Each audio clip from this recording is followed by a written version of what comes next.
Halo teman-teman, saya berharap kita semua dalam kondisi yang baik dan bahagia. Di video sebelumnya kita membahas tentang kejiwaan yang kita dapat dipengaruhi oleh pikiran kita sendiri kan.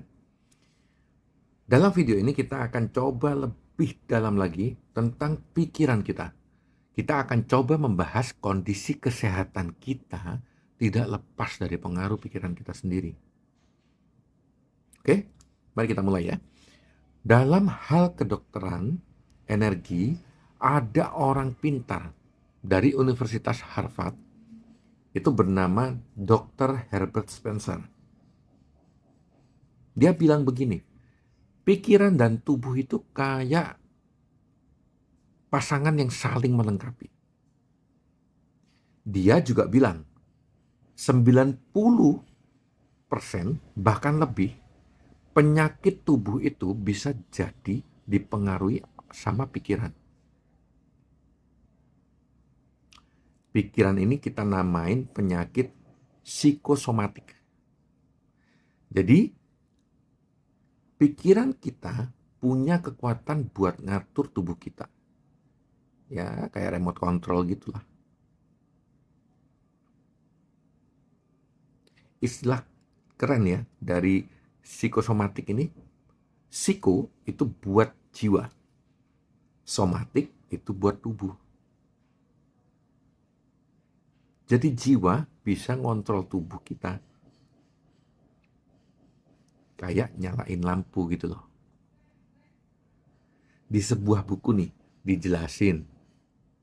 Apa yang kita pikir, itu bisa ngaruh terhadap tampilan kita. Misal mukanya kita jadi cemberut, atau gerakan tubuh kita. Pikiran kita juga bisa ngaruh ke dalam tubuh. Kayak bikin jantung kita berdetak cepat, suhu tubuh berubah, tekanan darah naik.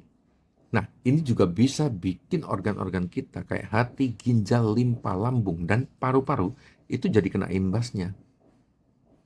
Di tahun 1986, ada penelitian yang bilang lebih dari 75% penyakit tubuh itu mungkin dipengaruhi oleh omongan buruk yang kita lakuin sama diri kita sendiri.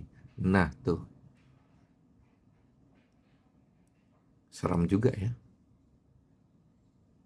Jadi 75% penyakit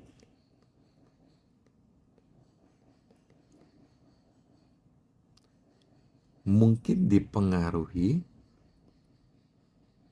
omongan buruk yang kita lakuin ya sama diri kita sendiri.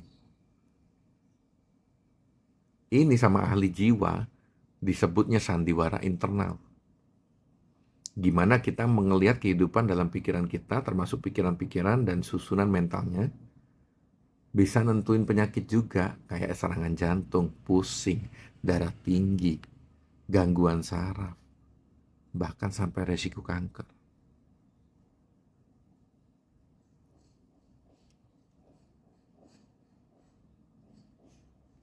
Nah, saya pernah membaca ya, itu buku yang judulnya Inner Smile.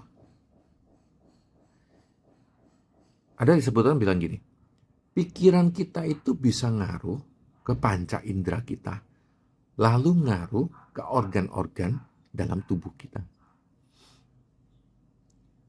Jadi bisa bikin energi kita itu jadi kacau dan ngerusak kesehatan kita.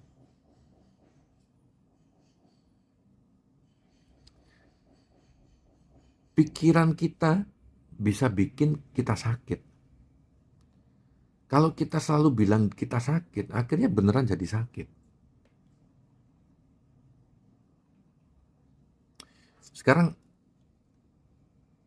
saya coba ini ya. Pernah nggak teman-teman ngalamin ya, waktu nonton film yang dramatis nih ya. Misalnya ada adegan yang emosional banget. Terus karakternya tiba-tiba ngerasain gejala fisik kayak sakit dada terus pingsan. Ini cuman film ya. Tapi secara ilmiah kita bisa lihat kalau pikiran kita benar-benar bisa ngaruh ke seluruh tubuh kita. pikiran kita itu bisa ngebaca file-file yang bikin keyakinan kita itu jadi kuat.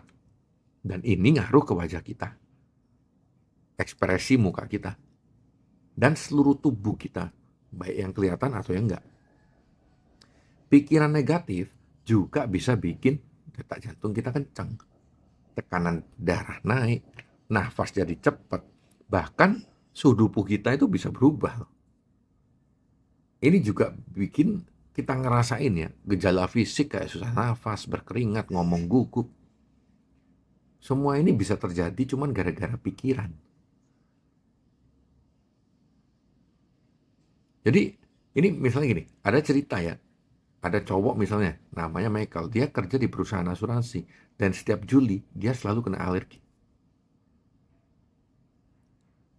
Itu karena sugesti dia yang beranggapan setiap Juli, di bulan-bulan Juli, selalu alerginya kumat. Nah, tapi setelah dia coba terapi sugesti, dia bisa ubah tuh cara dia mikir dan ngatasi alerginya. Pesan ini penting ya buat kita ceritain ya. Pikiran kita punya pengaruh besar banget pada kesehatan kita. Baik itu pikiran positif ataupun pikiran negatif. Jadi teman-teman, ayo kita jaga pikiran kita supaya selalu positif. Karena pikiran negatif itu buruk bagi diri kita sendiri. So, keep exploring, keep growing, dan tetap berpikir positif. Semoga di video ini dapat bermanfaat bagi kita semua. Terima kasih sudah menonton video ini. Sampai jumpa di video berikutnya.